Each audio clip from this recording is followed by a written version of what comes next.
Hi, everybody. Today's Monday, October 13th, 2025, and our dear friend Larry Johnson is back with us. Welcome back, Larry. Hey, nice shirt. Very elegant. You too. Understated but elegant. You're shining. Me, you know, Yeah, I'm Australian. I'm an Australian freak show. All righty, mate. Yeah, yeah, that was good.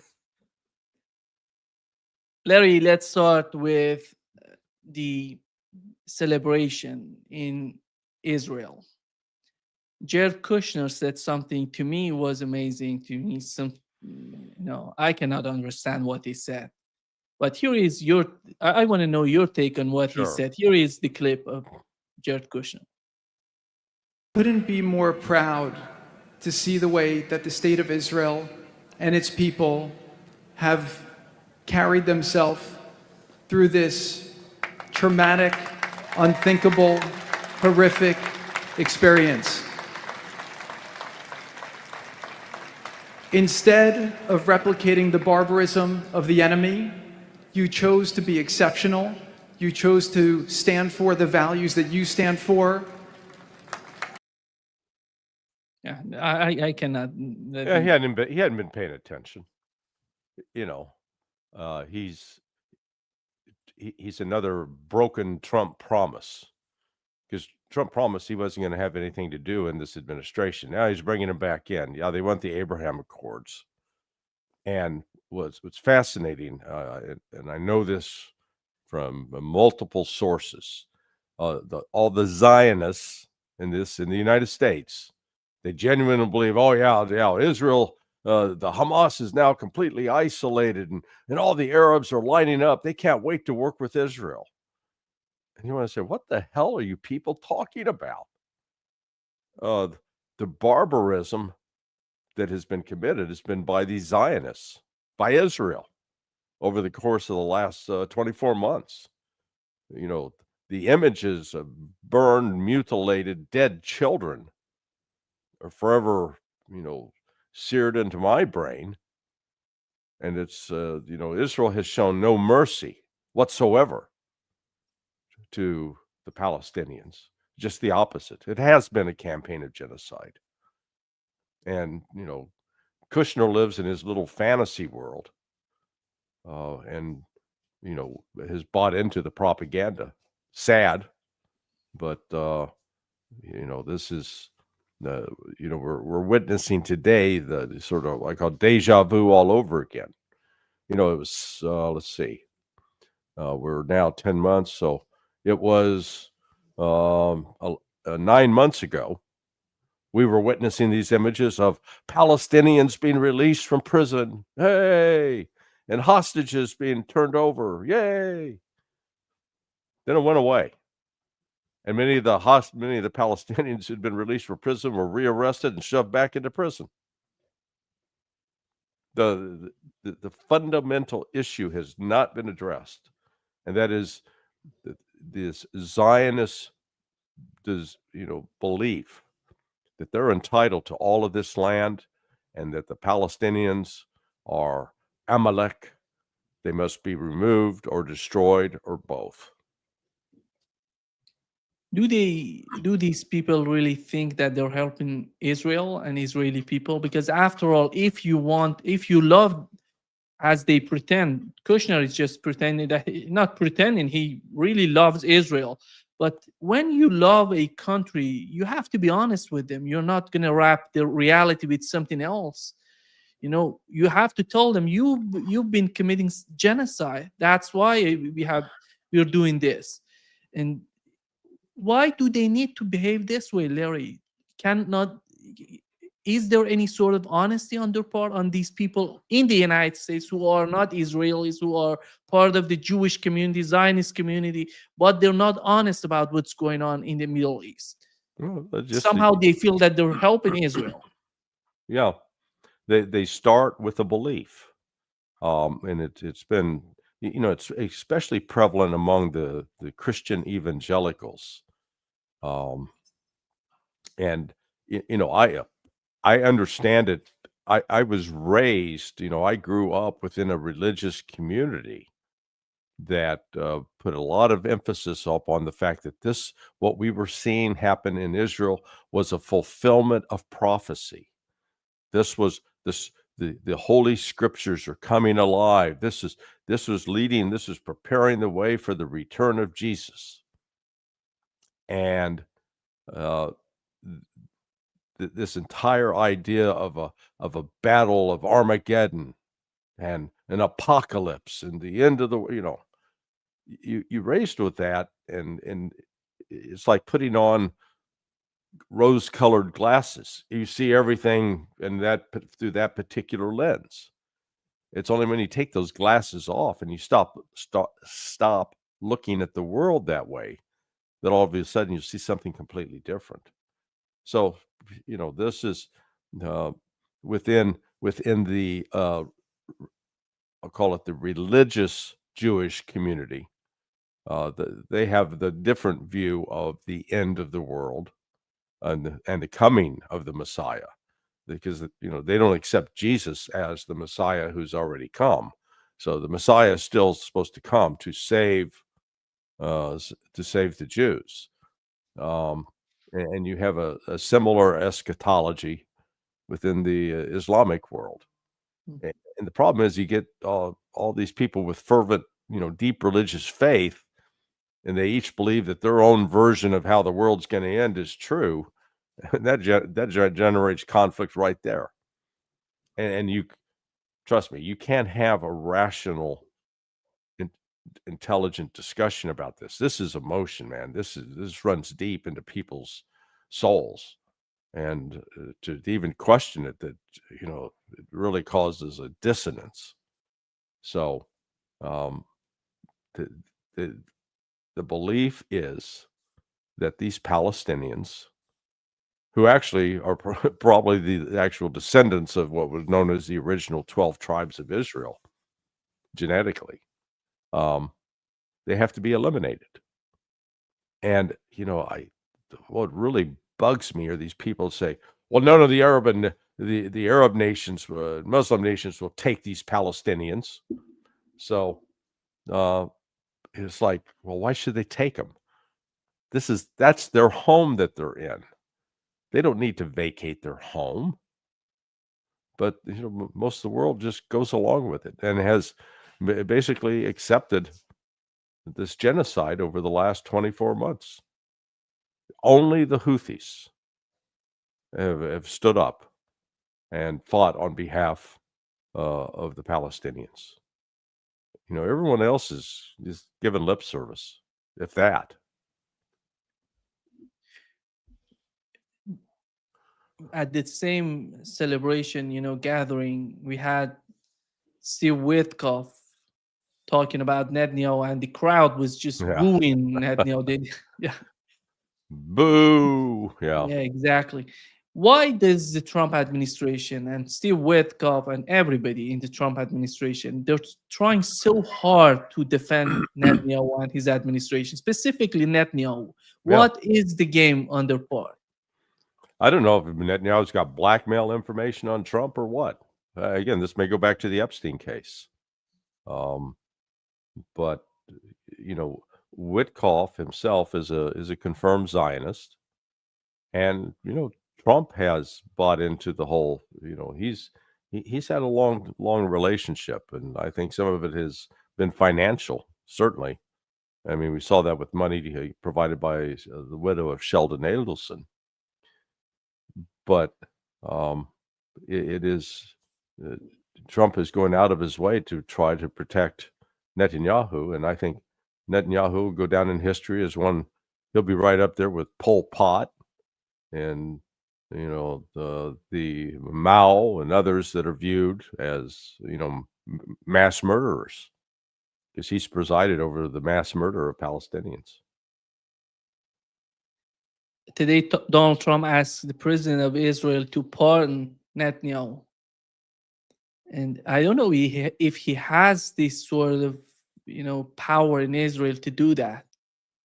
Do we know if the president of Israel can pardon Netanyahu? I don't know. Good question. I'm not schooled in. Because if he was in that position, he would have done it before. He didn't need. But you would think, um, but Netanyahu's not that popular.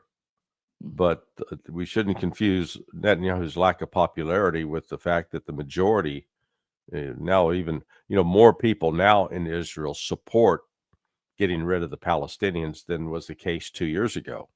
Because 2 years ago, you still had a number of Israelis living there who have since left. The Israelis who opposed the genocide, they've left the country. They've gone to other places.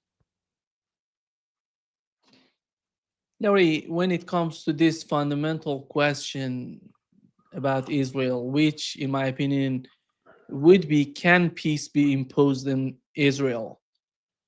Is Israel capable of making peace, in your opinion? No.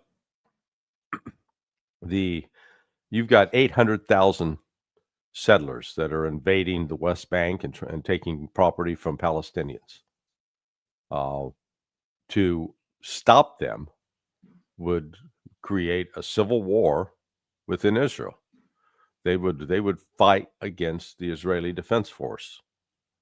So Israel has just decided to let them go and to take control of the country, which is what they're going to do. That's why this whole peace, Trump's peace plan it's just a mirage. It's an illusion.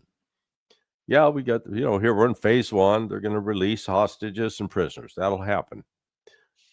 But then when it comes to phase 2, the notion that Hamas, and it's not just Hamas, besides Hamas, there are 13 other groups, Popular Front for the Liberation of Palestine, Palestinian Islamic Jihad, the Democratic Front for the Liberation of Palestine, Abu Nidal is still around, or a group bearing his name. And, I don't recall all the other names, but there are, a total of 14 groups. And they each have some military capability. So to give up their arms, the other thing that's actually taking place right now is Hamas has security forces, and they are now going after these Palestinian collaborators, the ones who were bought and paid for by Israel, and helping betray Palestinian leadership. So they're taking them out and killing them now. So that's going on. The odds that they will get an effective disarmament of Hamas, I don't see it. I could be proven wrong, but I doubt it. And the same thing with on the other side of the equation is the settlers and the Ben Gvir and Smotrich community. They're not going to give up on taking full control of the Al-Aqsa Mosque and destroying it and rebuilding the temple, because rebuilding the temple, the Jewish temple, is critical to their whole end of the world scenario. So, there is the idea would be for Israel to say, okay, look, we recognize the Palestinians are human beings. They are people like we are. They are loved by God as we claim to be loved by God. And therefore we'll let them live in peace. They'll have their territory. Not an open air prison, which is what Gaza has been. And the West Bank, which is the West Bank is supposed to be entirely for the Palestinians, and the Jewish settlers keep encroaching on it. And the world condemns them and imposes some sanctions, but they continue to get away with it. They're going to talk in Sharm el-Sheikh in Egypt, and who's going to attend this summit? Is going to be the United States, Arab states, who else? Netanyahu, it seems that he's not going to be there. Hamas is not going to be there.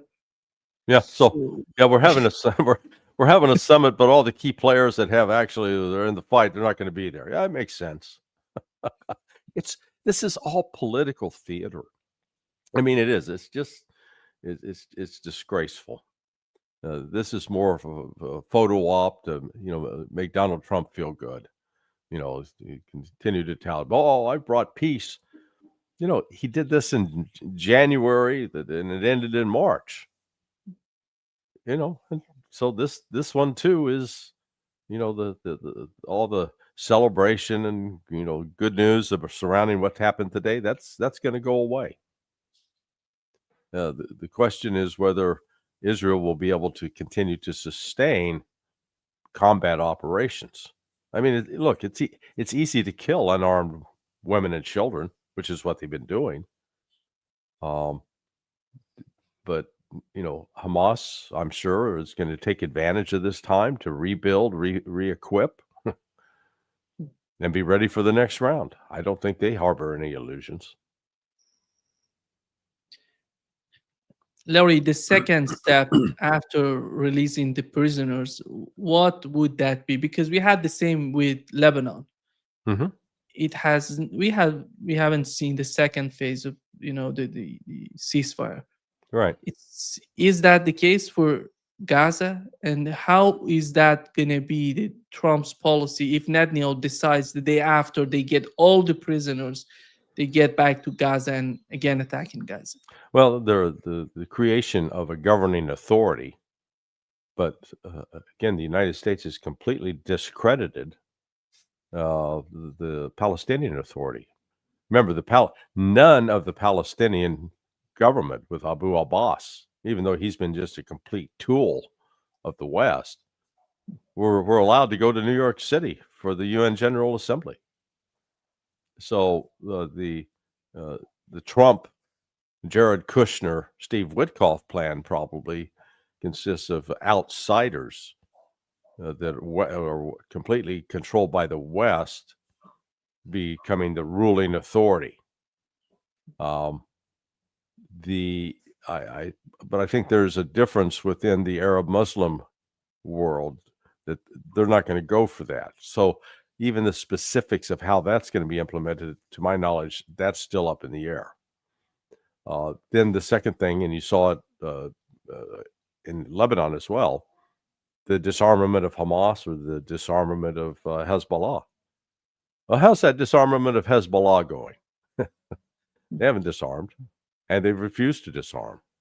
And the Lebanese army is not strong enough to do it. So, you're going to say, oh, who's going to go disarm Hamas?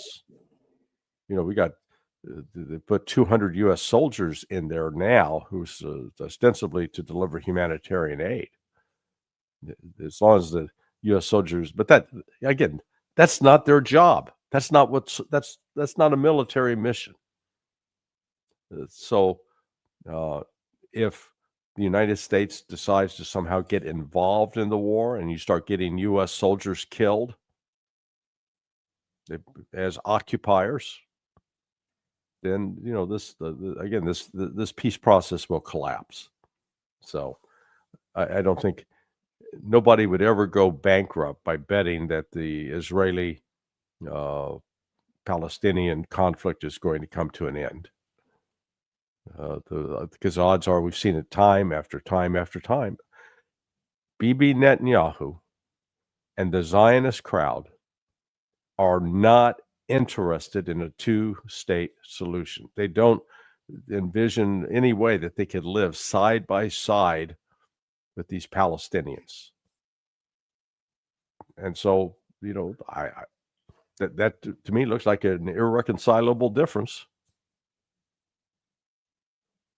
You know what's so, in my opinion, so naive? If you put U.S. troops on the ground in Gaza, that would hugely, that is so much problematic. Mm-hmm. Because if you see the possibility of false flag operation, something against U.S. troops to make it that it was Hamas, it was, you're not helping the situation. You are going to worsen the situation. You're going to force yourself to be part of genocide.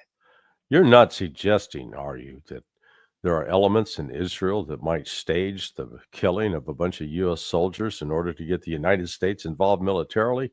Oh, come on, Nima, it's so naive. Yeah, no, I think that's an excellent observation. Your suspicions are well warranted. You know, there's a history here, and again, the Zionist perception, the political backers of Donald Trump here in the United States genuinely believe that this is going to, that the Arab Muslim world are rallying around Donald Trump, that they hate Hamas, and that there will be no support for Hamas. I think that's wrong. I think if they're failing to read the room properly, that U.S. influence in the Arab and Muslim world has diminished, not increased. And the attack on Qatar a month ago by Israel with U.S. assistance helped accelerate that. The core issue, Larry, by the way, which was mentioned in the Trump's so-called peace plan in point 19, they're talking about the Palestinian state. But even with that concept, you see Marco Rubio, I don't know if you saw his interview about the article number 19, which was mentioned, the Palestinian state. He's not after that. He's not even considering that for Palestinians. He says in a long run, I don't know how many years is. That's the sign that we are talking about. We have been talking about it, because two-state solution is some sort of turning into some sort of delusional, solution for what's going on. Here is what Marco Rubio said, Larry, by the way. States support a Palestinian state because point 19 in your White House plan talks about a credible pathway to Palestinian self-determination and statehood. Well, again, we've always said, I mean, this has been a consistent position throughout, that the only way you're ever going to have anything that looks like statehood is in a negotiated deal with the Israelis. We are so far from that right now. Prime Minister Netanyahu opposes a Palestinian state and thanked President Trump for speaking against recognition of one. That's why I'm asking you to clarify. Well, we haven't recognized a Palestinian state. The United States has not. And right now, there's no point in doing that because it's not even possible. That's not even a realistic thing right now, because who would govern that Palestinian state? Well, it's point 19 Hamas? in your plan. Who would govern it? I thought. Well, but that's talking about a pathway long-term and in the future. Right. But before you can even get there, okay, before you can even get there, you have to have someone to turn that land. Israel's made clear they have no interest in governing Gaza. They have no interest in occupying Gaza long-term and being the government of Gaza. I think Israel, I can't speak for Israel, but I think Israel would tell you they would love to turn over Gaza to a Palestinian organization that isn't terroristic. They would love to do that, but that doesn't exist right now. That has to be built, and that's going to. The rhetoric is so, is so thick that you don't know how to deal with it. But put on your hip waders. You're going into the swamp, and you got all this nasty, fetid water lapping around you. Yeah, look, this entire, political creation, the creation of the state of Israel, and then the territories that were ostensibly under the rule of the Palestinians, it's artificial. It was created by the West, really by, ultimately Britain's probably primarily responsible for it once the Ottoman Empire lost control of that area. So Israel is an artificial creation. And this notion that, we're not going to let the Palestinians determine who gets to rule Palestine, who gets to govern them, because we want to control it. It's all a charade. It's a total farce. I don't know if the Palestinians will survive and be able to have a particular geographic region in that area that they control. I don't know if that'll happen. The prospects don't look good for Israel either. long term. So it is, we've got a lull in the fighting. That's all we've got right now. And people are praising it as some great peace accomplishment, and it's all Washington spin. So, we got the images. I've just got the TV on here, and they're showing all the jubilant Palestinians and his loved ones climb off the buses, and they show the jubilant Israelis who are, starting to receive these they're really military prisoners of war, these so-called hostages that Hamas took. These are all military personnel right now. I think that's all that's left. So sorry, when you capture somebody wearing a uniform and a gun, that's a whole different situation than when you take a civilian that is not militarily engaged. Larry, here is what Donald Trump said today in Israel about Iran. So much death on the Middle East. The hand of friendship and cooperation is open. I'm telling you, they want to make a deal. That's all I do in my life. I make deals. I'm good at it. I've always been good at it. And I know when they want. Even if they said, we don't want to make a deal, I can tell you they want to make a deal. All right, they do. They want to make a deal, and we're going to see if we can do something, because this is crazy what's happening, and we're not going to have this anymore.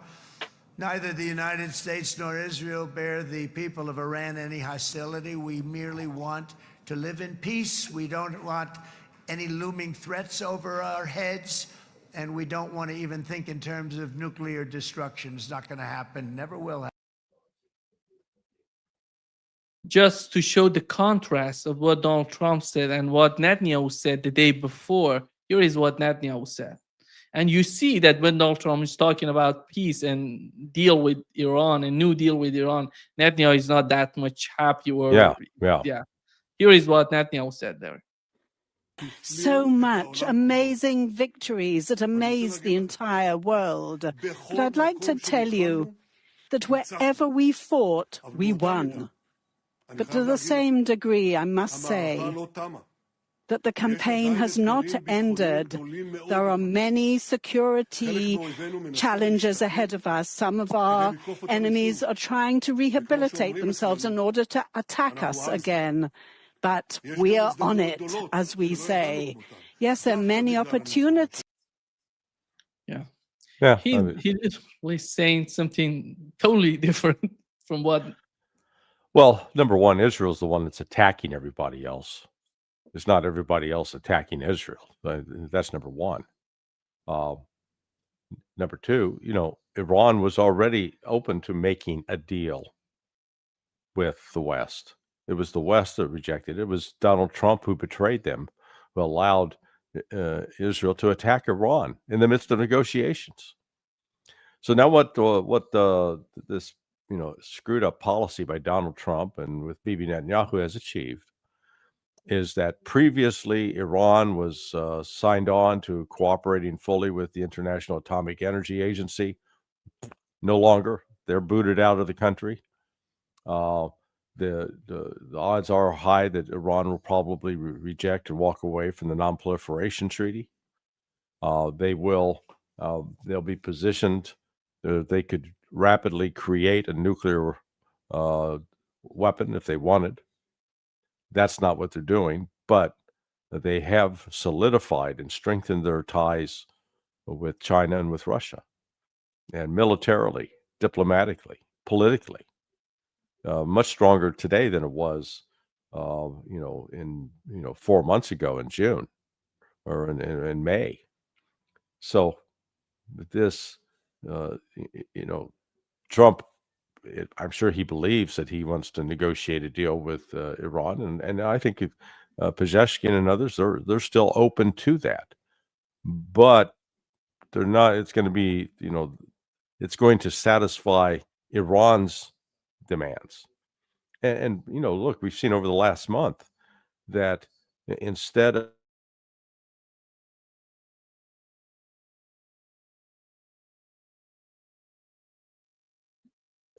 the relief, Larry. there we Yeah. are. The relief from sanctions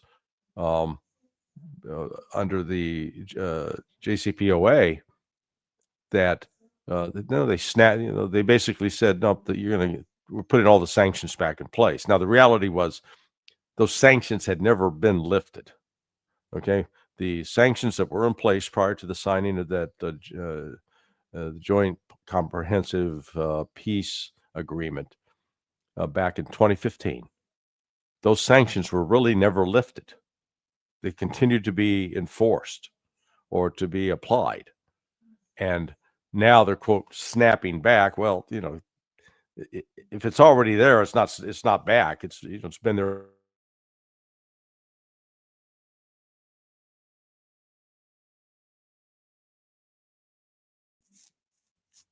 So yeah, we've got connectivity issues today.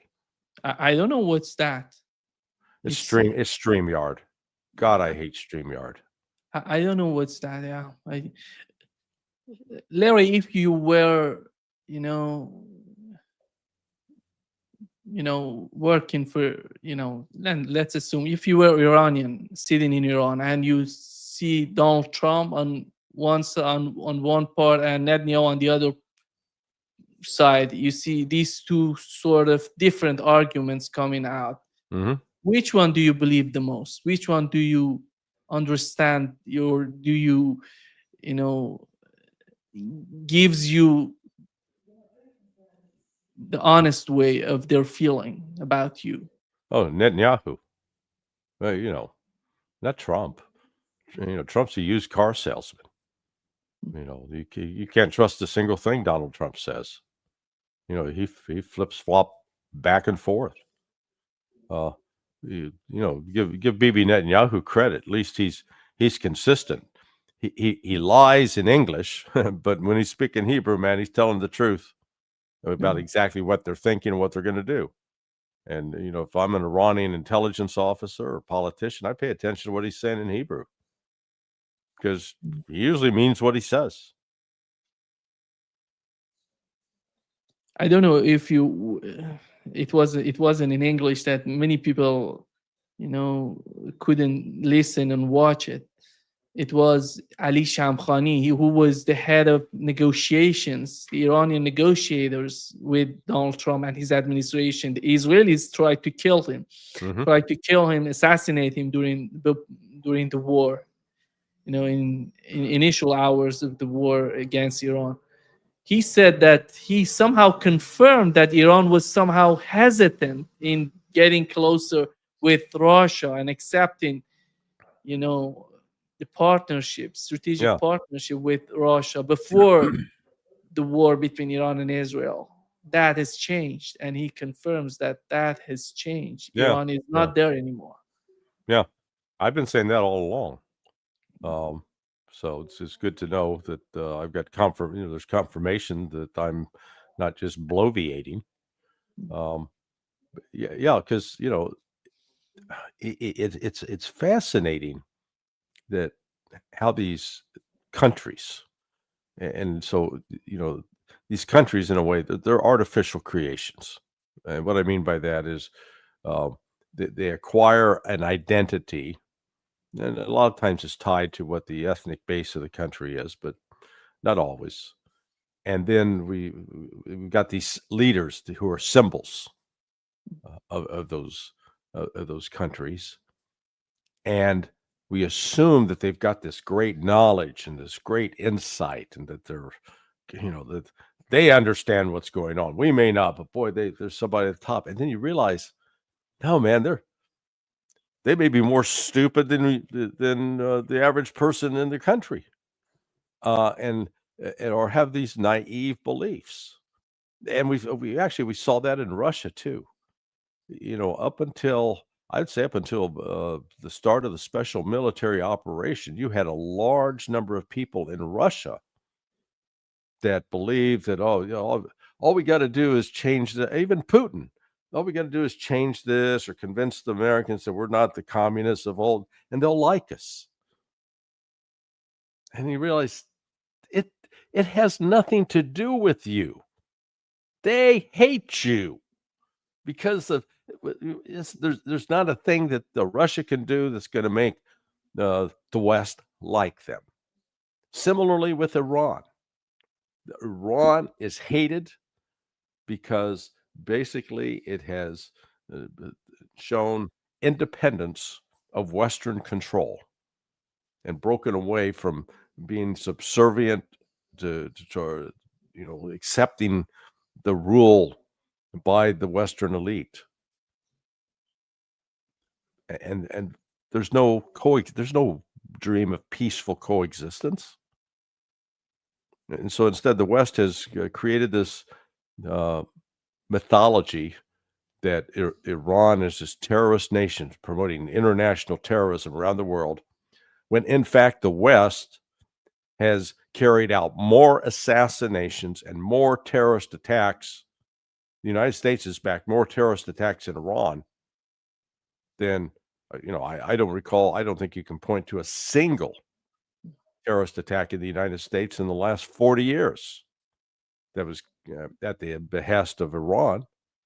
Whereas we've had multiple nuclear scientists assassinated in Iran with Western backing. We got the United States funding now the Mujahideen al-Khalq, the terrorist organization that is carrying out terrorist attacks. But again, reality doesn't matter. Is that gonna, in your opinion, if Iran, as we know, as I learned from the Iranian media, from the talks recently they had with these officials, important officials in Iran, mostly in Persian, unfortunately, because it would be amazing to be translated to reach to wider audience outside of Iran, but unfortunately we don't have it. But after all, it seems Iran has decided to strengthen the relationship between Iran and Russia and China, which would be, it's not just for the time being, it's for the future, it's for their plan. They Right. don't see any sort of future with the West, with the United States under both Republican or Democrats. Correct. They tried with both. Go ahead. No, I'm just saying there's no anybody who tries to make a political case for normalizing relations with Iran is political suicide here in the United States. And so that's not going to change until the United States suffers some dramatic consequence and tragic consequence from its constant meddling in the affairs of other countries. We've become a bully, and we like being the bully, and we continue to try to coerce and threaten other countries. But the world has changed and is changing, and in fact, you're seeing that right now in this trade war with China. China's finally called Trump's bluff because.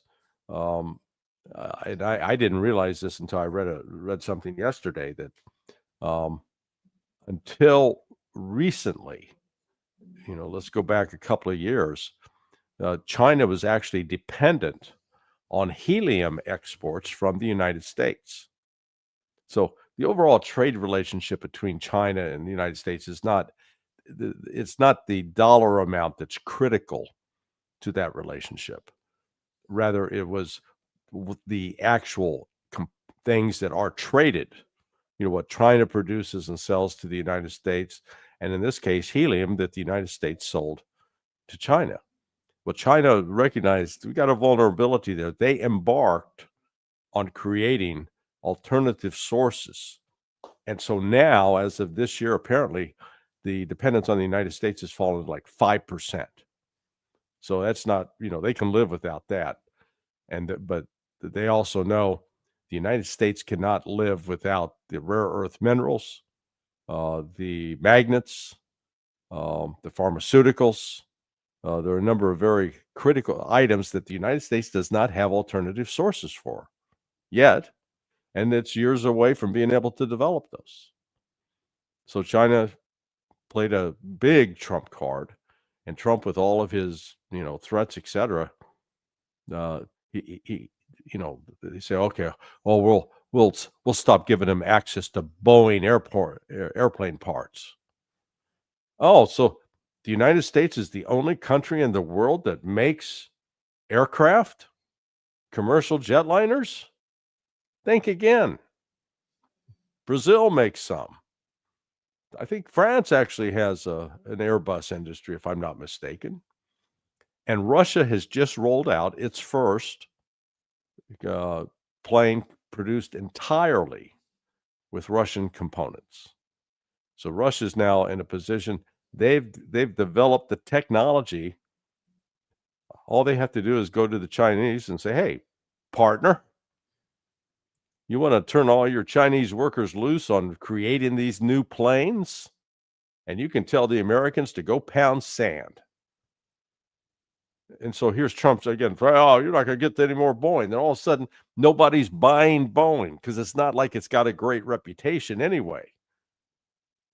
So again, this whole bullying aspect, as they've tried it with Iran, all it's done is driven Iran closer now to China and Russia, where, as you correctly pointed out, previously they wanted to keep him at arm's length because they secretly, deep down, we want to be friends with Russia, or I mean, with the United States.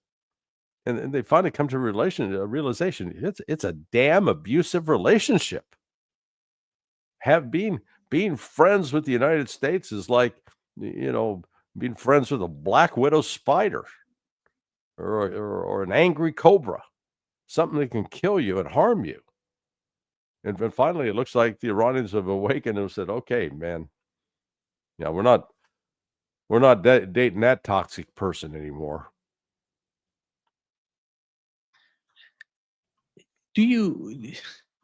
Every time Donald Trump do something against China, it's somehow amazing to me. How can he believe that the outcome would be positive for the United States?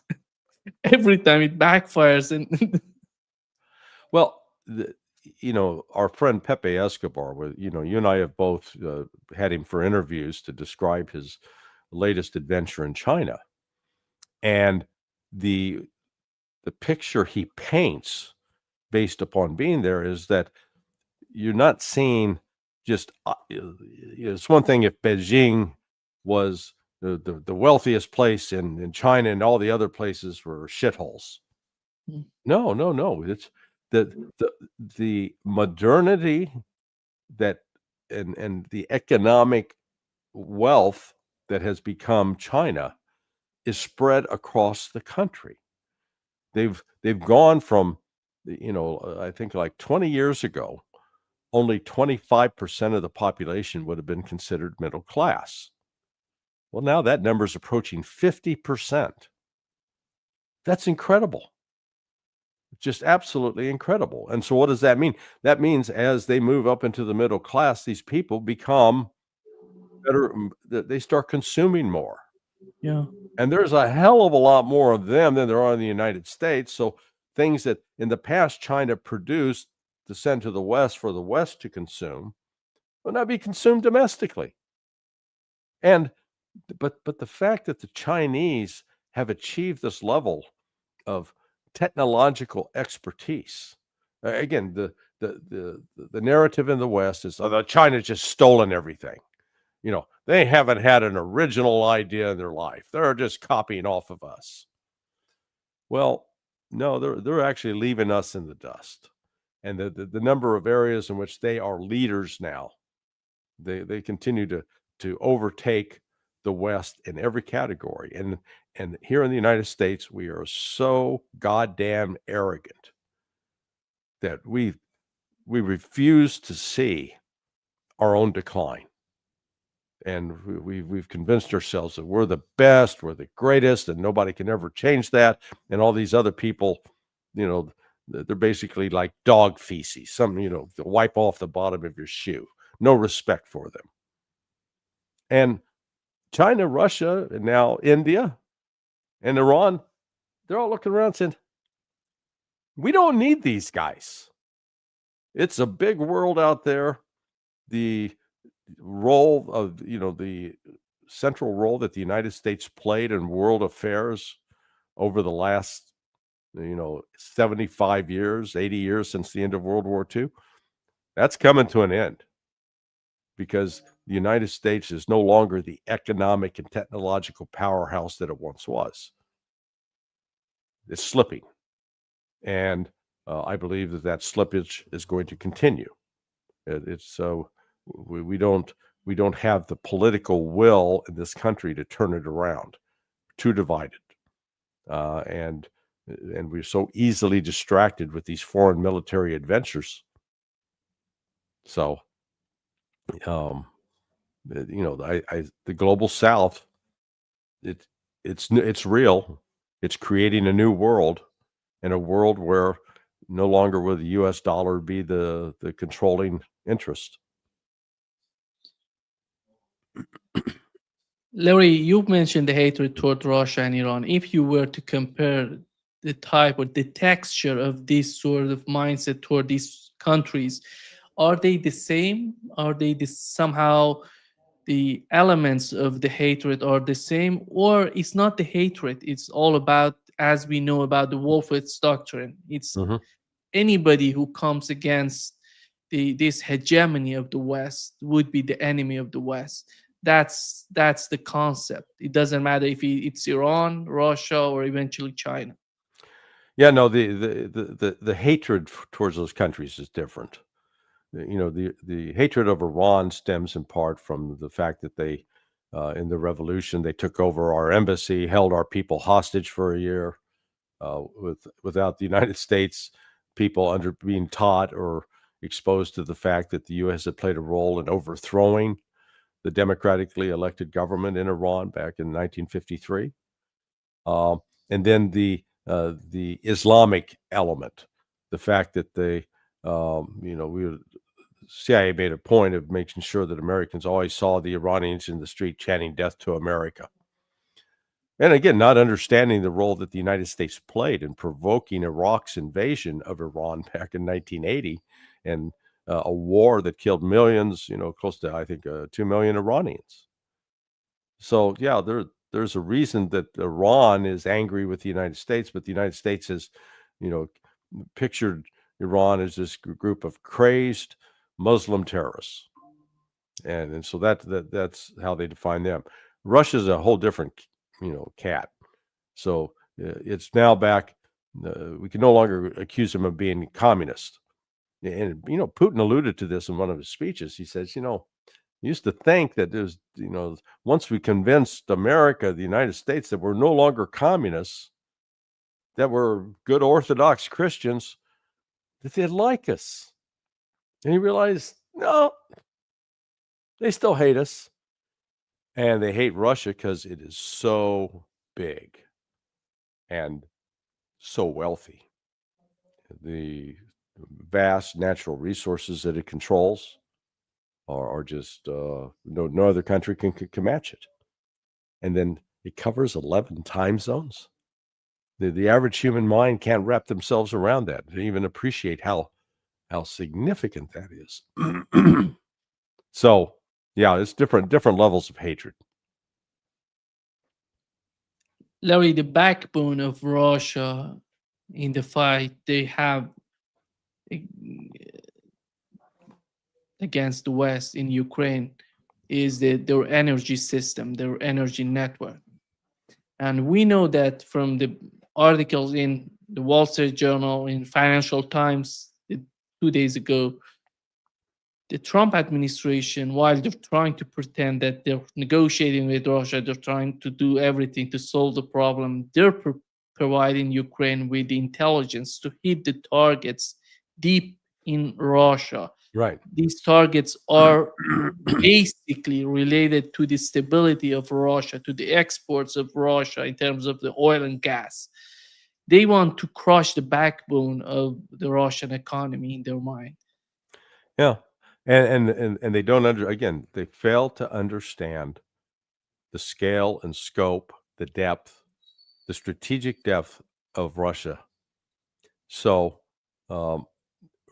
I picked up a number the other day from someone in Russia that currently only 28% of the refineries are operating. That's, Russia has not turned on all of its refining capability. and it's not all located over there along the border with Ukraine.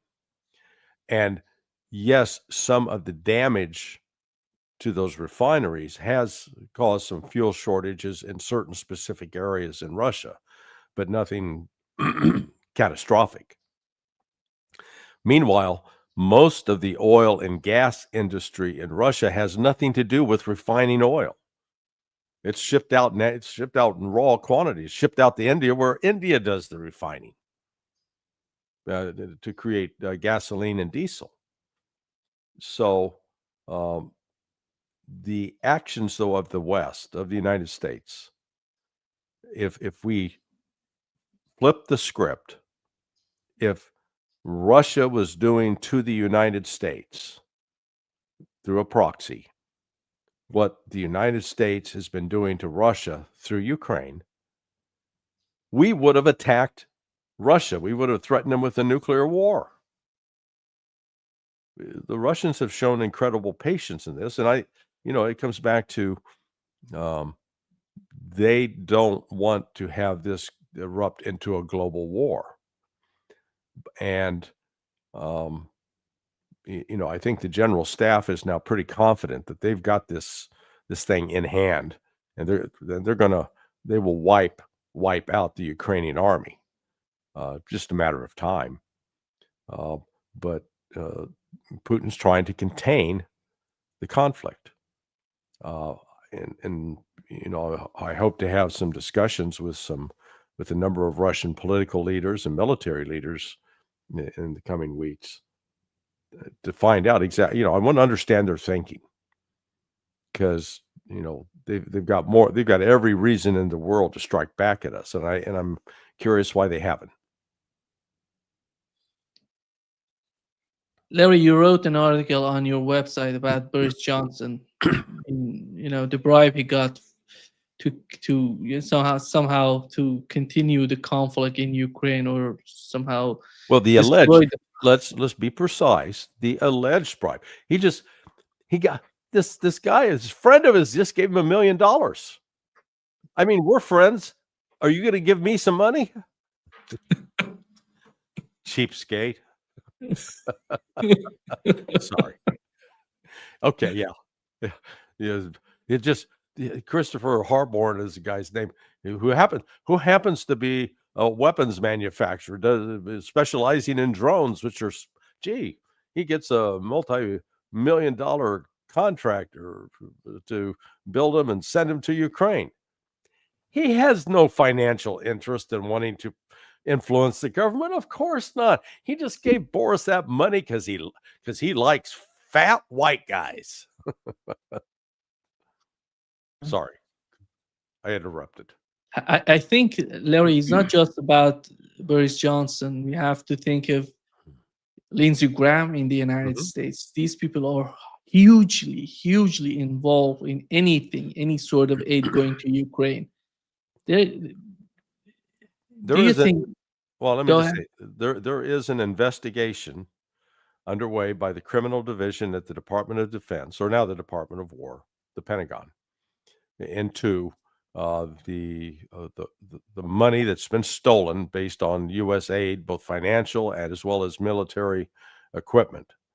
And again, someone I know who's involved with that told me a few months ago that at least 23 members of the U.S. Congress, both in the House and in the Senate, were involved in getting money, and that 2 of those are Lindsey Graham and Chuck Schumer, and that they've received multiple millions that have been funneled back. They find ways to have the money moved into people's accounts without raising immediate red flags.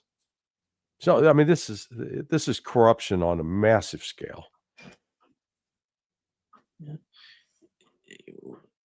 Larry, the case of Venezuela, you said that you don't know that woman who won the prize. Jeez, no, yeah. She's been apparently a tool of the CIA for years. This is, boy, how corrupt are these Norwegians? and their so-called Nobel Peace Prize. I mean, this is really a joke. You could make a case that to give it to Trump, he was desperate for it. But what has this woman settled? The only thing she settled is trying to provoke a coup and overthrow an existing government. Yeah, we don't like the government. Yeah, they're socialist. Yeah, but so far She was asking Israel to do. Yeah, and she can't. Yeah, if she gets to be in charge, she can't wait to move the Venezuelan embassy to Jerusalem. Yeah, just crazy stuff. So, the CIA, man, it's like my old outfit. It's like the Sauron from Lord of the Rings. That eye that never blinks, never sleeps, is constantly working to destroy and control. It's not out there to build. How can CIA go against Donald Trump and instead of forcing these Norwegians to give it to Donald Trump and somehow bringing the case of Venezuelan opposition?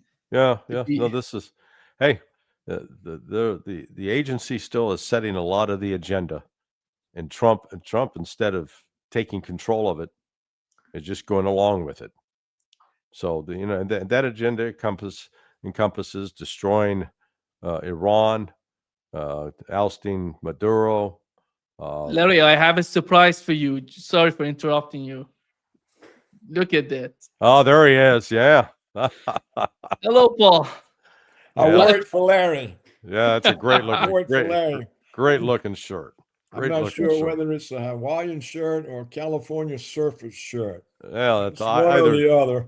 Yeah, we got different variants. That's I went with the Aussie New Zealand theme today. Okay. Continue. Yeah. So where were we? Larry, you were talking about CIA and how they're facilitating the situation for a Venezuelan position instead of Donald Trump. Yeah, there's, Trump didn't come in with a strong plan for, let's call it, national security. And so one of the first clues we saw that the agency continues to set an agenda was that, so-called peace agreement between, let's see, was it Azerbaijan and Albania? Oh, no, I'm sorry. Azerbaijan and Armenia. So the fact that Trump couldn't even figure it out. Now, Azerbaijan, what is that?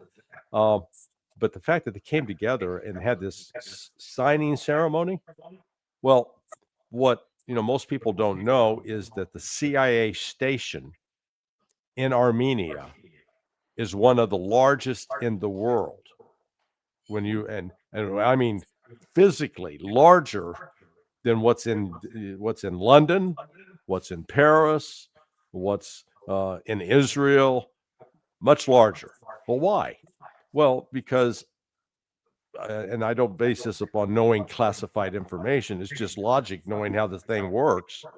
I'm sure you've got one element that's working on a program to infiltrate, destroy, weaken Russia.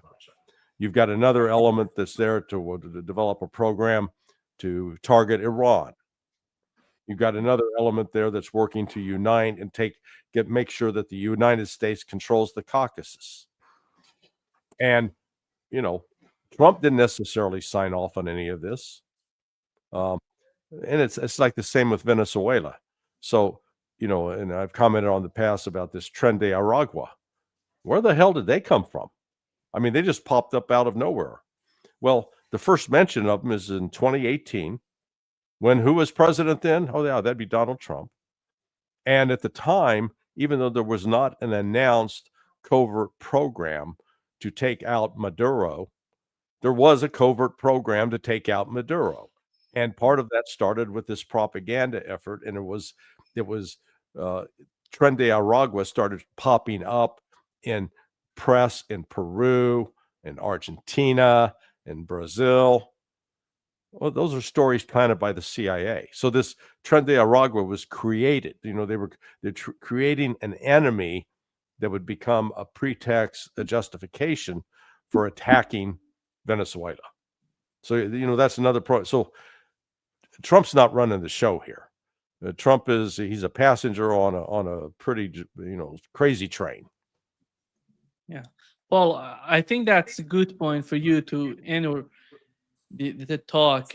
Who's if is not Donald Trump, he's not in charge. Who's in charge? And Netanyahu. Yeah. Good point. And is that a Well, concern? oh yeah, Netanyahu is probably the most important decision maker the United States has. I agree with Larry that the president controls very little. The agencies are long-lived. They've been there a long time. They're entrenched. They're institutionalized. They have agendas. And there's very little a president can do to actually control them. And so I think Larry's description of how the CIA operates is correct. But other elements in the United States have this kind of power.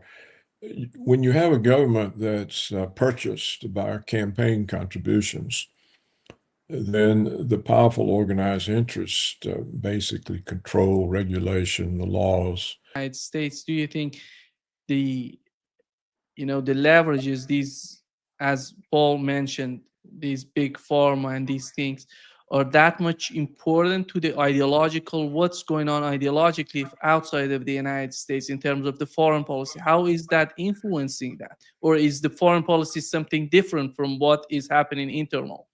No, it's all about the money. You know, on my article I posted last night about the money buying Boris Johnson. I included the film clip from the movie Cabaret, where Lisa Minnelli and Joel Grey were singing that song, "Money, money, money, money, money, money, money." You know, money makes the world go around. Yeah, look, this has nothing to actually do with some commitment to ideology, other than the ideology of, man, how do I get rich, and how do I control, use that financial control, if you will, to manipulate other countries. So I mean, that's where it's a bare knuckle fight, and up to this, up until recently, really up until about 2 years ago, the United States felt pretty secure that it was in a dominant position. But man, that world's changing, because what is the emergence with the BRICS nations, the emergence of China and Russia and their partnership, now with India, all of a sudden things are changing. You know, when India announced the other day that it was going to be buying all of its oil, but paying in Chinese currency and not dollars, that's going to have a ripple effect. You know, we haven't even begun to appreciate that. So, hey, listen, I'm going to have to jump because I got another thing to do. Thank you, Larry. Thank you so much. Paul, excellent choice in the shirt. I would applaud you. I think you win the shirt contest for the day. Well, thank you, Larry. All right, y'all take care. See you, Larry. Bye-bye. Bye. Paul, how's it going? Oh, great. Let me start, Paul, with what's going on in the Middle East. Donald Trump is in Israel talking with Israelis, and he's talking about peace. How fascinating is that? How do you think that Israel can be forced into peace?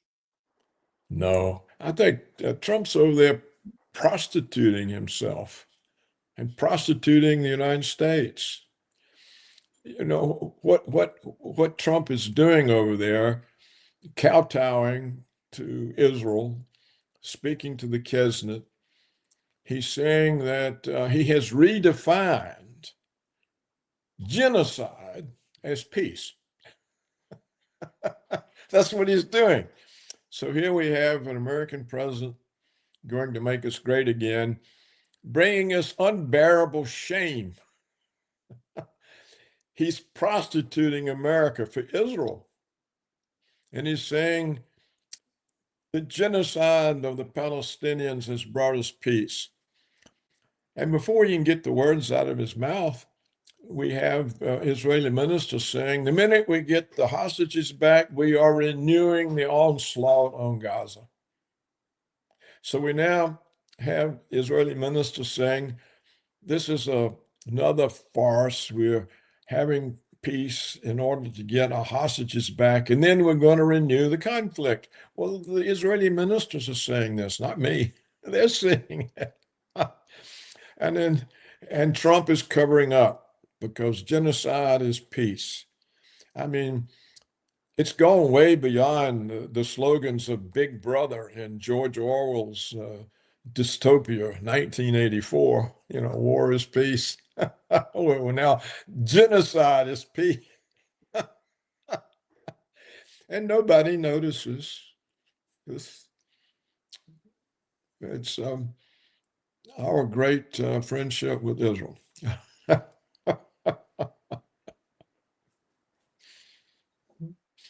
Well, you mentioned Netanyahu is running the show in the United States, but after all, if we go in the direction that Netanyahu wants to go, that would be the war with Iran again. Because the day before yesterday, he said again that the main enemy, somehow he's not mentioning Iran, but he's saying that our enemy Israel, our army is preparing to attack us. And considering that Iran has never attacked Israel, Israel attacked Iran and Iran responded to Israel. So it seems that Donald Trump is still in the same trap. Do you feel any sort of, attempt on his part to get out of the trap? No, he can't. He can't. His entire administration is Zionist. The foreign policy is Zionist. We just have had a lot of reports of the amount of money Israel is spending to purchase the churches that comprise American evangelicalism. They're pouring money into these churches whose pastors associate love of God with the love of Israel. Christianity in the West, as far as I can tell, is dead. The only active churches are these evangelical ones, and they are now being purchased by Israel. So many of the Trump supporters are members of these churches. So here we have Israel buying the supporters through their churches. So what can Trump do? He can't do anything. Look, he's already been forced to attack Iran for Israel. He couldn't resist that. So how can he resist Israel's demand to go further? And where's the opposition? All the Americans, they want to help Israel. The only democracy in the Middle East. We hear it over and over. So I think the war with Iran is it can't be avoided as long as Netanyahu wants it. If Netanyahu changes his mind, then there won't be a war. But if he doesn't change his mind, there's going to be a war, and it'll be again the United States spending its money and its blood fighting for Israel. That's all we've done in the 20th century. Once again, 7 countries in 5 years. Oh, we got 5 or 6 of them. And of course, the Israeli genocide of Palestine, this was paid for by the United States, both in money and in diplomatic cover. The weapons were our weapons. And we blocked every UN resolution that wanted to condemn the genocide. So it doesn't seem that the United States government has 1 ounce of independence from Israel. And neither do the universities, and neither do the state governments. And as far as the American right to freedom of speech, that does not include Israel. You can't say anything about Israel. You're finished. So I've never known such total control. Israel has more control over the United States than Joseph Stalin had over the Soviet Union. Israel's got more control over the United States than Hitler had over Nazi Germany. These are facts. It sounds absurd, but it's true. We've talked about it before. If even citizens of red states aren't permitted to criticize Israel and do business with the state government. So the U.S. Constitution does not hold in the case of Israel. You simply cannot use freedom of speech. Look what happened to all the student protesters of the Israeli genocide. They got expelled, kicked out of school. If they're foreigners, they were deported. So what is this about freedom of speech? The First Amendment, where is it? Where's the Constitution? Israel can set aside the American Constitution in our own country and deny us the constitutional rights to speak. So how much more control does it take? I mean, it's total, isn't it? What don't they control?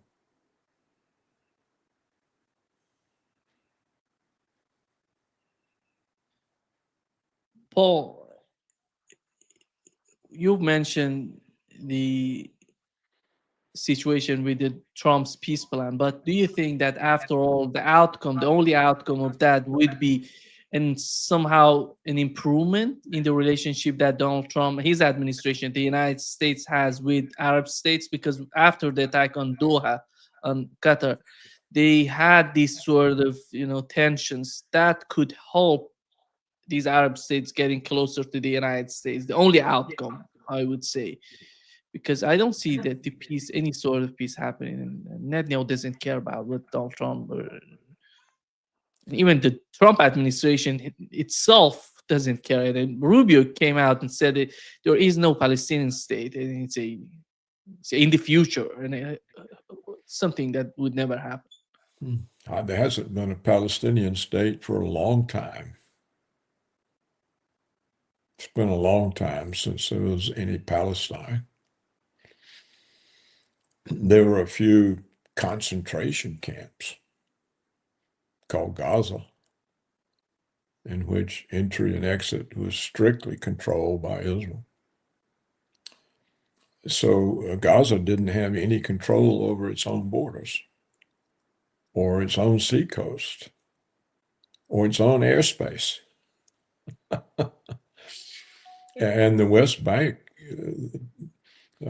these villages were attacked by settlers who would come in and force out the people, knock down the homes, bulldoze the olive trees, and build apartments for settlers. And the Israeli government never interfered, even though it was strictly illegal. So there hasn't been a Palestine in a long time.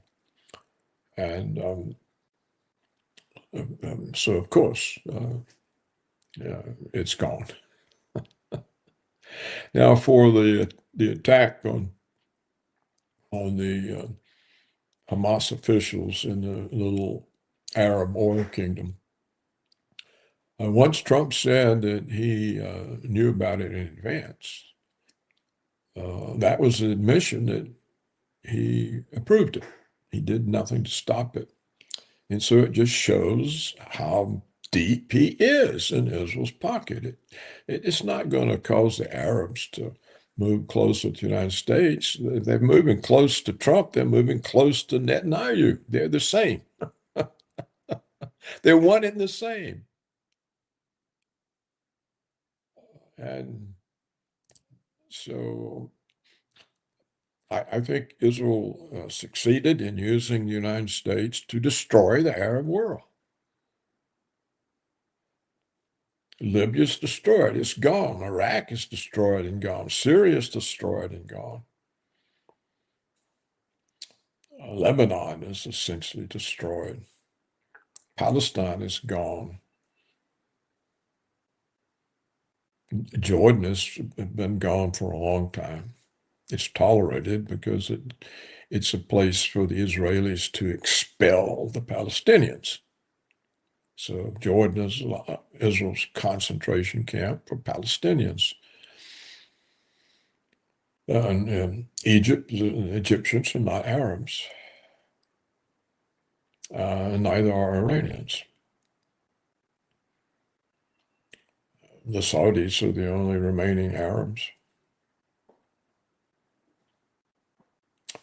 And they're on they've been put on the list of Greater Israel, the countries that have to be finished off for the realization of Greater Israel. So I don't think there is an Arab world any longer.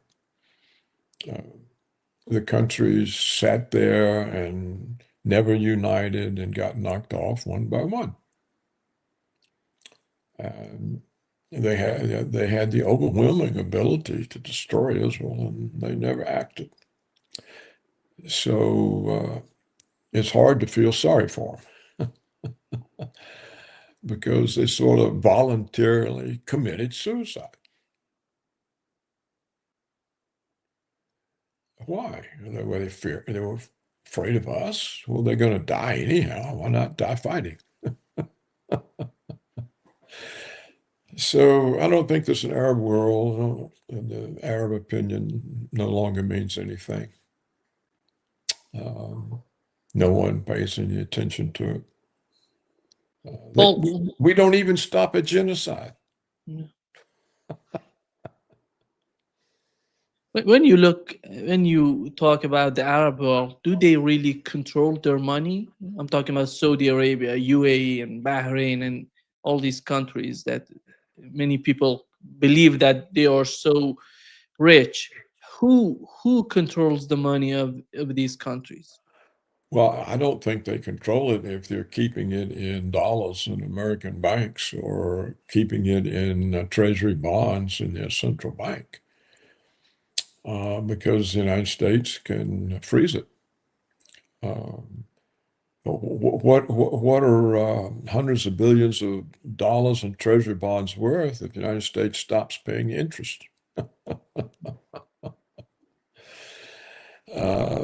Or freezes the assets. If we're willing to freeze the central bank assets of a major nuclear power, well, it's nothing to stop us from freezing these pitiful Arab countries.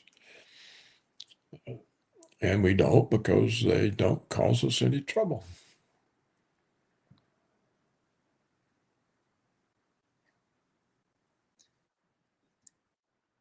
Iran is the big game, still the big game in the mind of Israelis. Looking at Donald Trump today, do you think he's going to accept? Because today he said that he wants to make a deal with Iran. I don't know if you've heard what he said. Here is what he said in Israel, Paul. So much death on the Middle East.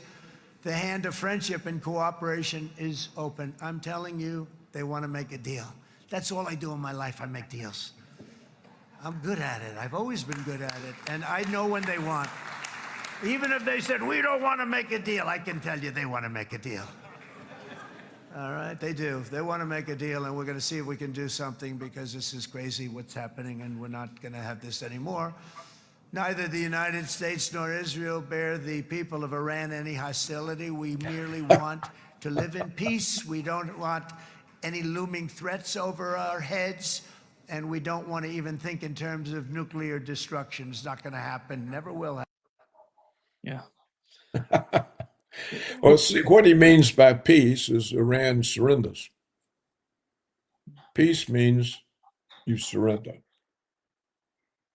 And that's all it means. And, you know, historically, governments always say, we want peace. This is Woodrow Wilson's claim.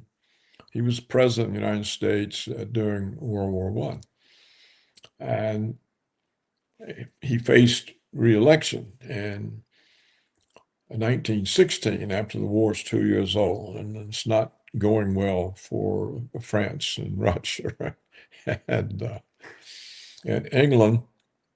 And he desperately wants to get into the war, but the American people are totally opposed. And he figures if he enters the war, he won't get reelected. So he campaigns on peace. I'm for peace. I'm keeping America out of the war. And he got this slogan going, he's keeping us out of the war. And he got reelected. It wasn't even 1 month after his reelection that he took us to war against Germany. So all of these people declaring peace, when you hear that, they're for war. It's a cover. It's to make people relax and not pay attention while the agenda gets developed and can unfold. So I think that why should we believe any public statement by any elected official? You know, somebody should do a major study. It would take a team of people. You'd have to find, first of all, honest people. You may not be able to find enough honest scholars to do it. And they ought to just go through history, culling the statements, and try to find one that was accurate, where whoever said it meant it.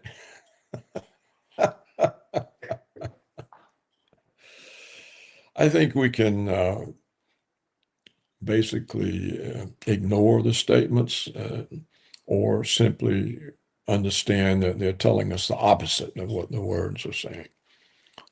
And I mean, look, didn't Trump do this to Iran just before he attacked Iran? I mean, I think, didn't Trump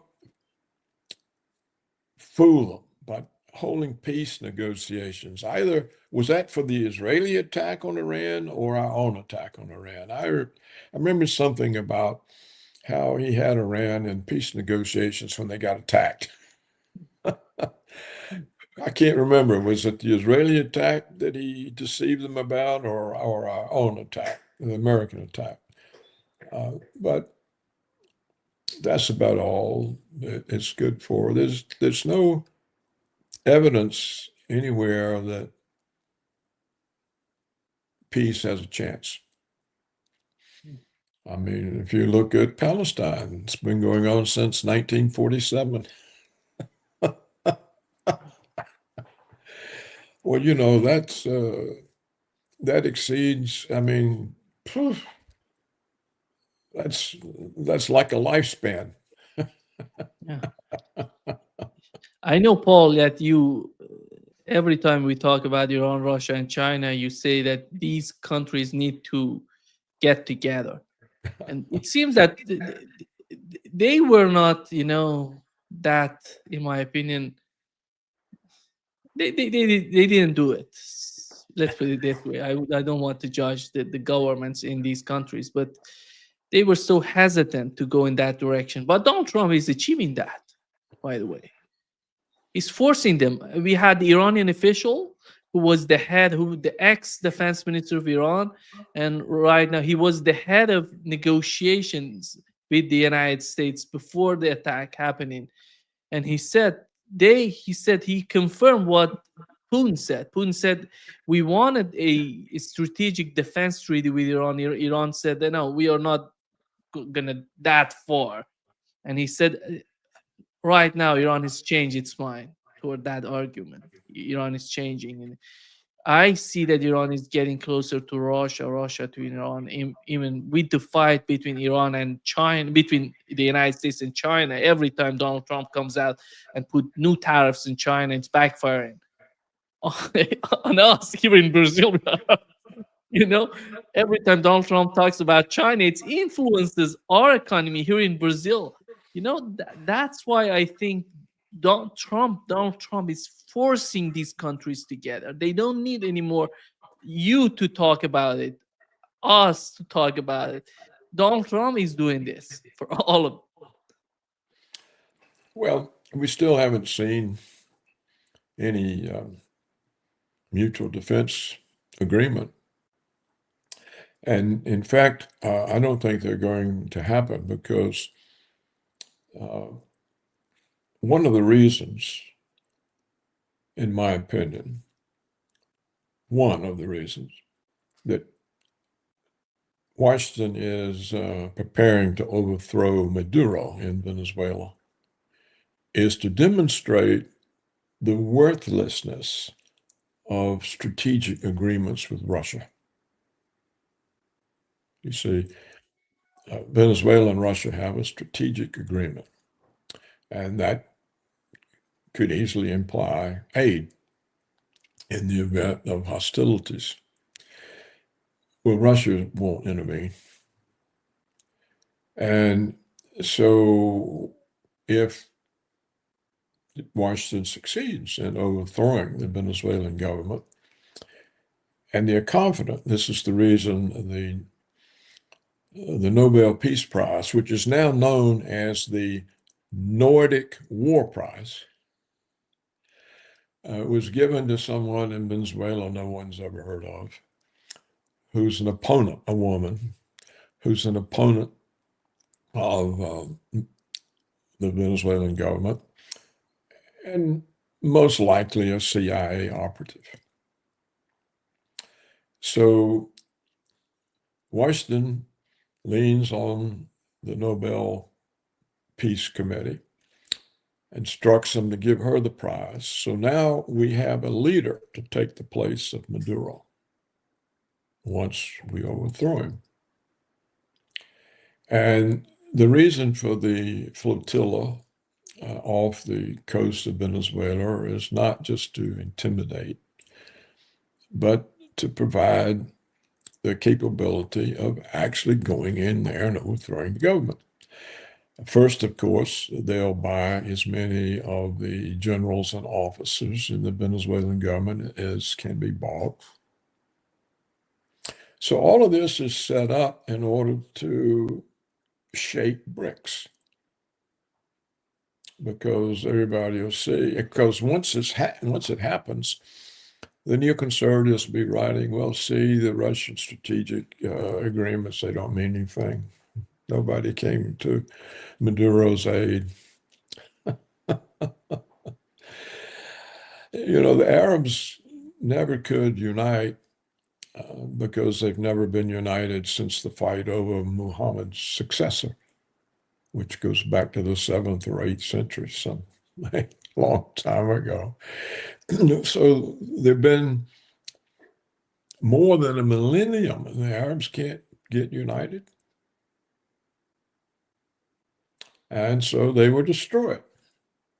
I don't think the Arab world exists. And of course,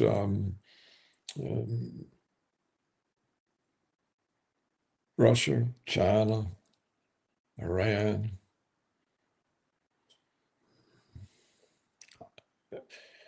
very difficult to see them having the wits to present a common front. Once they present a common front, the whole dynamics of the world changes completely. And the entire aggressiveness of the West stops. but they don't do it. And so we see recently the United States made yet another effort to overthrow the Georgian government. Georgia, historically a Russian province.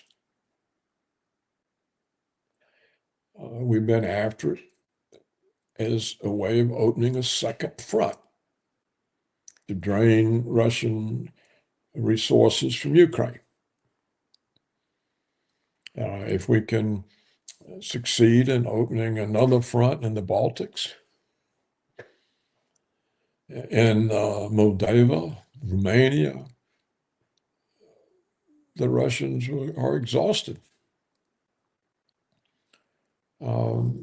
But they don't take any action to protect themselves.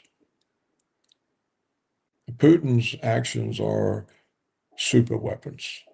And he announced the other day that they have a new super weapon. It appears to be something that adds to their air defenses.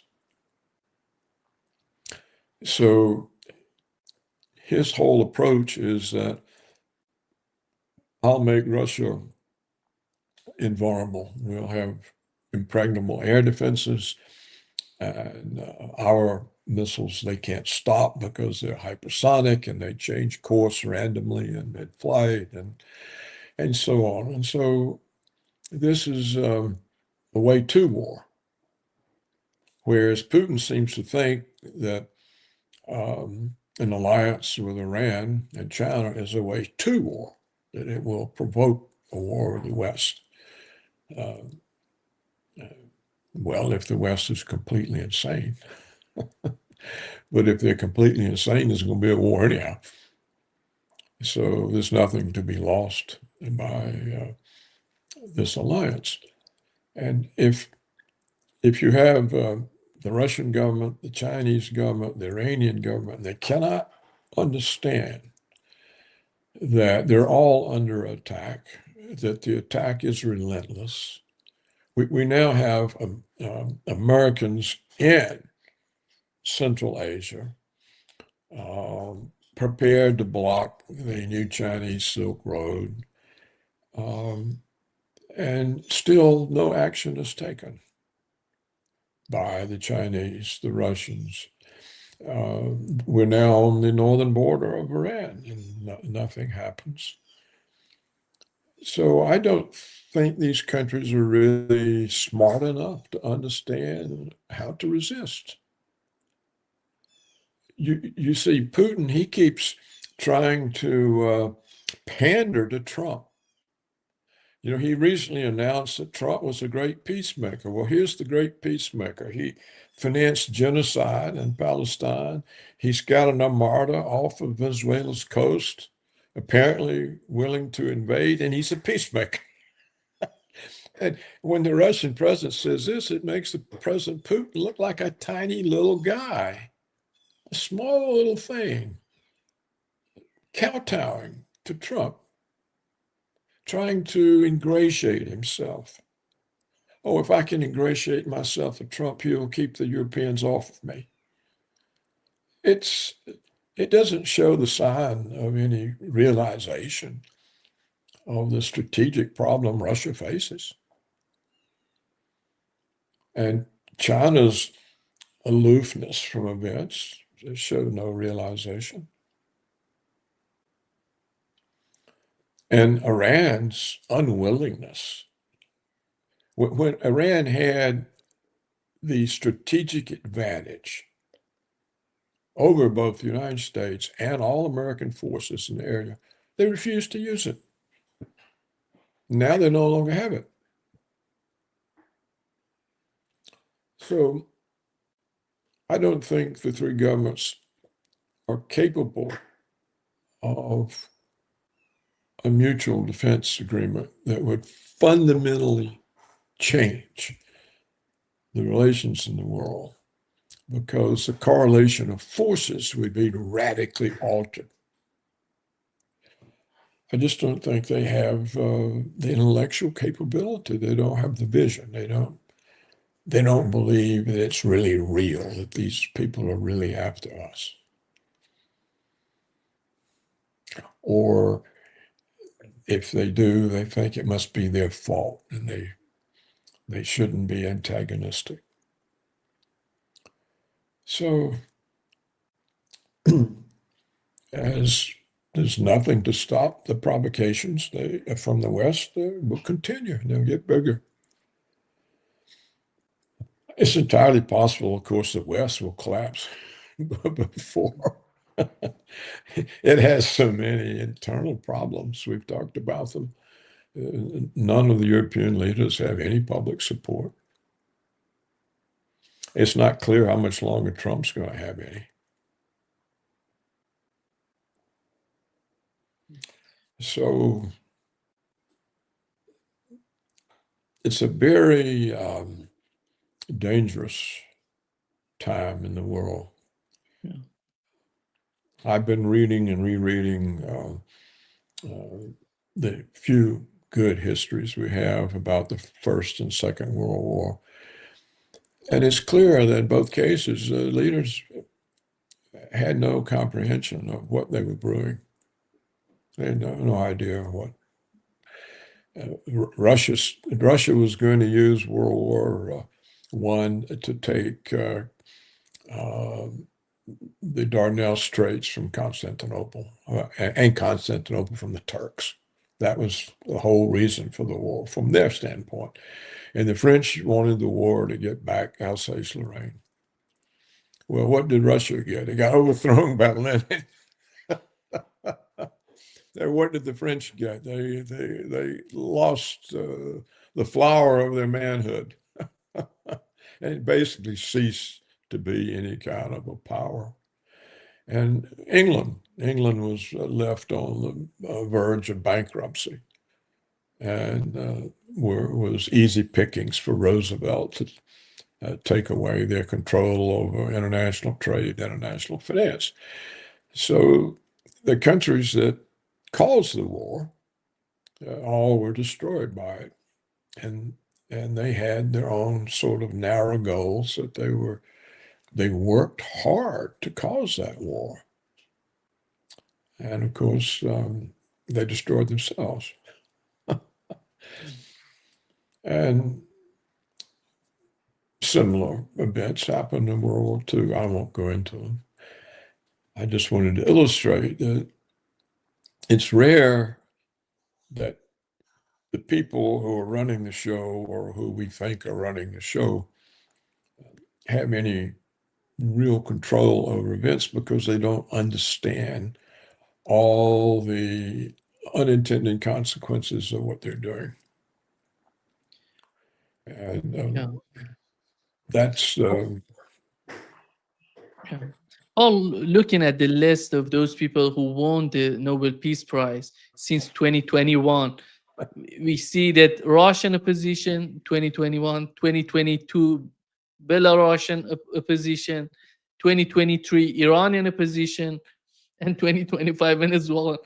I don't know why the people, the governments in Iran and Russia feel differently than about Venezuela, because Venezuela, in my opinion, Paul, with the attitude of the Trump administration, Scott Bessent 2 days ago came out again criticizing China and India because they're buying Russian oil and said they have to replace Russian oil with the American oil.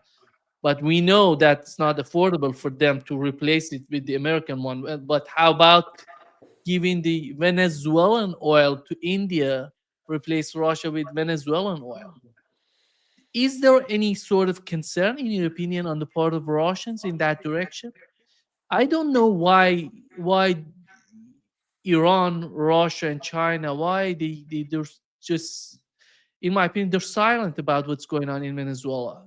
It doesn't seem that they want to do something about Venezuela. If the United States attacks Venezuela, let's talk about this. Putting troops on the ground and overthrow the government in Venezuela. How is that going to influence the leverage that the United States today has on Russia and China and India, and how transforming would be that situation for the United States position toward India? Because they can offer India with a better choice Venezuelan oil. How is that going to work for Russia and the region? It has nothing to do with oil. The effect of the United States militarily overthrowing Venezuela will be to weaken BRICS. It will weaken BRICS because the countries that make up BRICS will see the strategic agreement with Russia meant nothing. The fact that I think Venezuelan oil now goes to China, doesn't it? I think it's sold to China, that China is not interested in its oil supply enough to do anything. You see, if Khrushchev was in the Kremlin today, and he saw what was happening in Venezuela, there'd be Russian missiles there.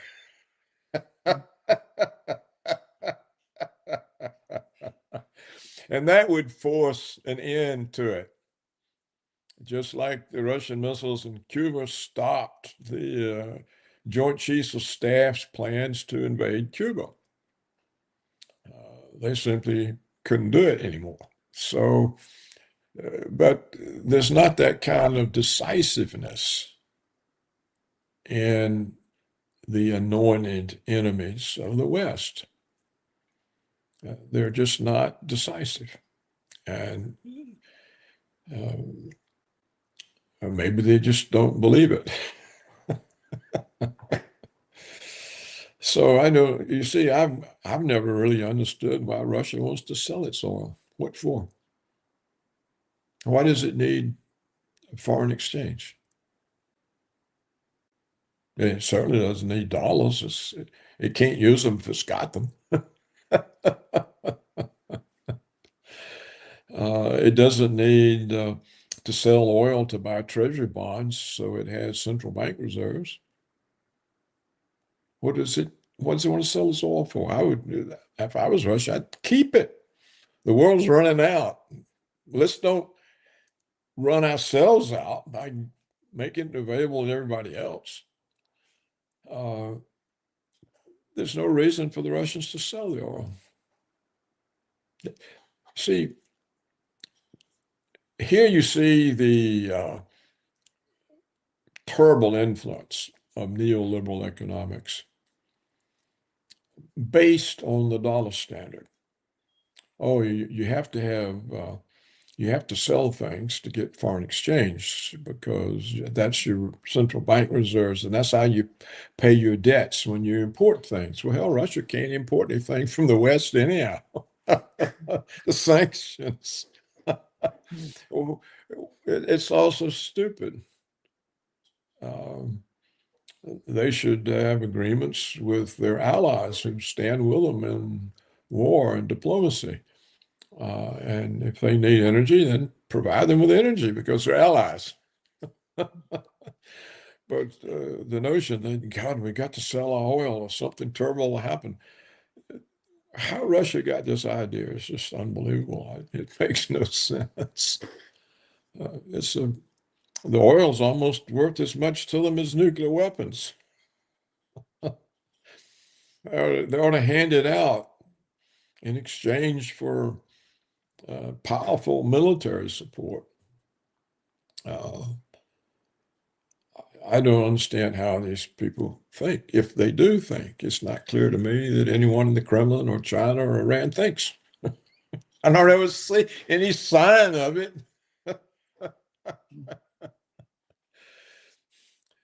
Just look at this war. It's now with Ukraine and Russia. Oh, actually, it's with us and Russia. It's been going on almost now 4 years. Well, actually, it's been going on since 2014 when the United States overthrew the Ukrainian government. So it's 11 years old. 11 years. It's never occurred to the Russians what to do. And so it's widened and widened and widened in every conceivable weapon. And now there are strikes deep within Russia They're losing oil facilities, electrical facilities, civilians are being killed,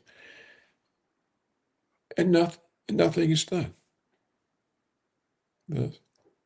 And all of Europe now is preparing for war with Russia, or so they say. And yet more countries have joined NATO. So there's more NATO presence on Russia's borders. So what did Russia achieve? A worse situation. Why? Because they refused to fight the war. They made play fights. Oh, this is a limited operation just within Donbass, and we don't really want to kill our brothers, the Ukrainians. And yet they want Ukraine denazified and demilitarized, but they don't want to kill them. Well, when you sound like this, nobody takes you seriously. So how is it that Russia, which is a powerful military, or at least the potential, their nuclear weapon systems are unmatched.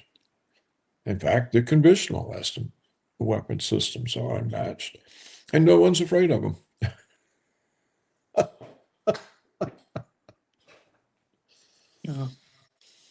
Paul, before wrapping up this session, you look at China today, and every time Donald Trump is trying to, somehow provoke them, their economy, their policies toward the United States. What is the end game of the United States in this sort of attitude that the Trump administration is not just one, over and over they're trying to provoke Chinese. What is that? Well,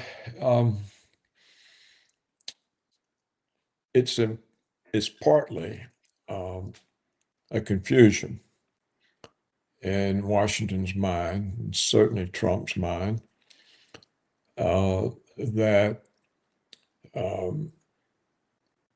the Chinese imports into the United States are part of a Chinese policy of taking advantage of us, because we have a huge trade deficit, and it's mainly due to things that come in from China. Now, what this overlooks is that these things coming in from China are the products of American firms who offshore their manufacturing. So Americans stopped making things in the United States and went to China to make them, because there was a huge difference in the cost of labor and compliance. And so the savings went into corporate profits and to massive bonuses to the executives, performance bonuses. So the problem isn't China, it's the American manufacturers who make the products that they sell to Americans in China.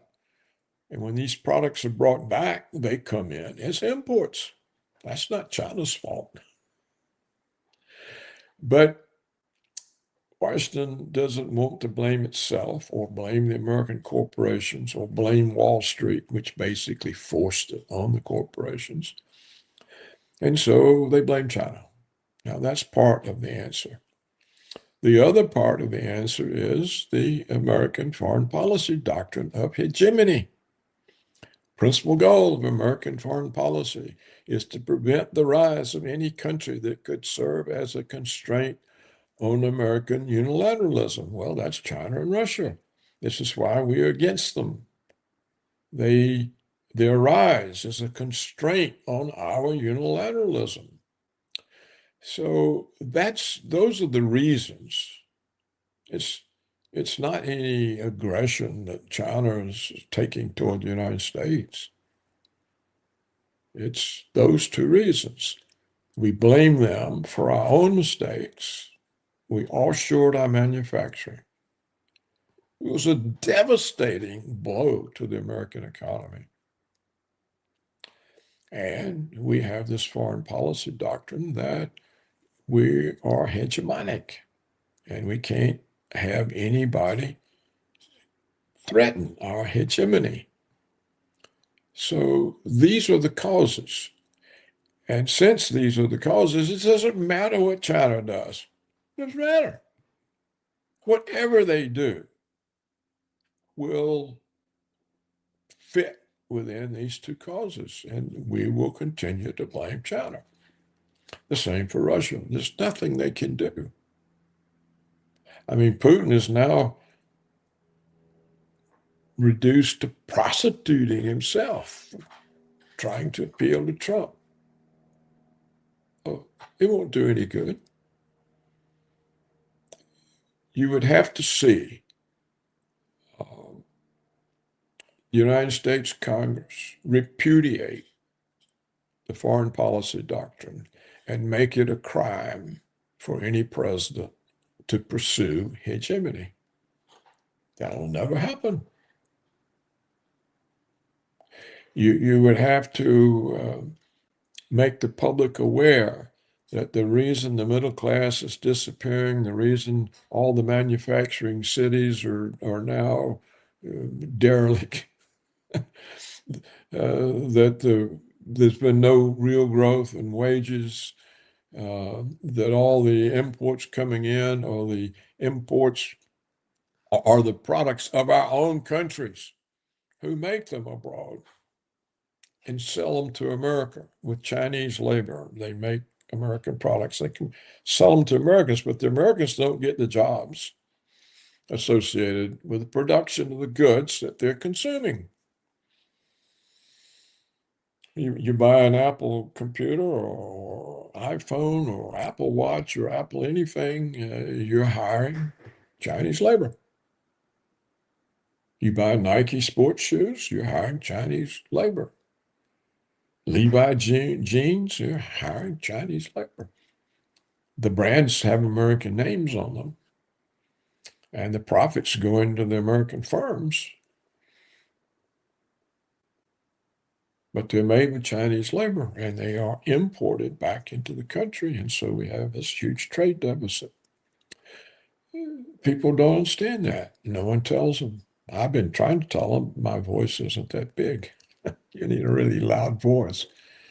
And most economists, even most economists can't understand that. They thought, well, this is free trade. Well, it's not.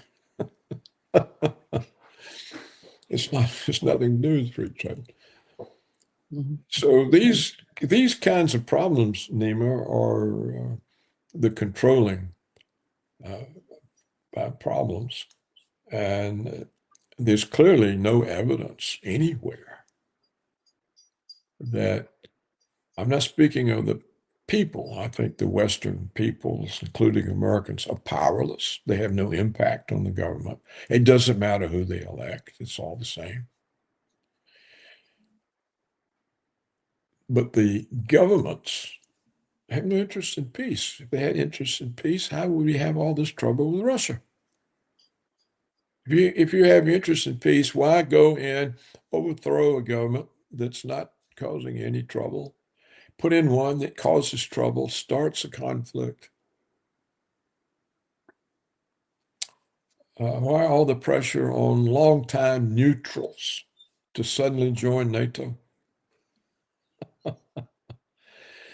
Why all the talk of French and German and British government ministers about preparing for war with Russia? Why? Why do they want to prepare for war with Russia? There's no threat from Russia. Russia was trying to provide them with cheap energy. Russia was trying to help them. And now they've got expensive energy and no energy. The German economy's ruined. Yeah, true. It's amazing, and this is all because they want to go to war with Russia. What for? What are they going to achieve? Nothing. except their destruction. They'll be utterly, totally destroyed. Russia isn't going to fight a war on thousands of kilometers of front. They're not. They're going to simply destroy it. It'll take 5 or 6 missiles and Europe won't exist. That's all. That's all it takes. And yet the fools want to war with Russia. So this is what I say. There's no sign of any ability to think. There's no capacity. It's almost like their minds have been scooped out and some kind of little speaking something is stuck in their head. Yeah. I don't know what else to say, Nima, but I think that that's the situation. Yeah. Thank you so much, Paul, for being with us today. Great pleasure as always. Okay, like I say, I'm not sure it's a pleasure, but it's so awful what's happening. Yeah, it's awful. And Exactly. nothing works to stop it. And the few people who say something, oh, they're communist or they're conspiracy theorist or something, it's Exactly. yeah. Exactly. Yeah. See you So soon, long. Paul. See you next week. See you Bye-bye. next week. Okay. Bye-bye. Goodbye. Goodbye.